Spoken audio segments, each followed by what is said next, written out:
Idol, anong pinagkaiba ng mga kabataan noon sa kabataan ngayon? Kabataan noon, kumakaway ka kapag may dumaraang eroplano. Inaantay maubos ang tubig sa tabo sa ulo. Ginagawang swimming pool ang tanggana ni nanay. Ginagawang braces ang foil ng choknut. Maliligo ka sa alilod ng bubong kapag umuulan. At kapag gabi naman, akala mo sinusundan ka ng buwan. Nagko-concert sa harap ng electric pan. Kabataan ngayon, ang problema ay pera at cellphone. Ang problema lang namin noon kung paano makataka sa bahay para di matulog ng tanghali. Umatay man kami sa palo, aminin natin mas maraming nire-respeto na magulang sa panahon noon kaysa ngayon. Mga kabataan ngayon, isang chat lang, may jowa na. Kami noon sa claims lang umaasa. Broken-hearted, papad friends ang resulta.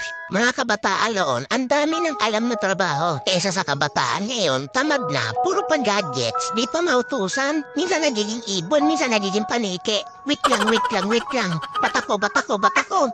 Idol, hindi kawawa ang batang inuutusan sa gawaing bahay.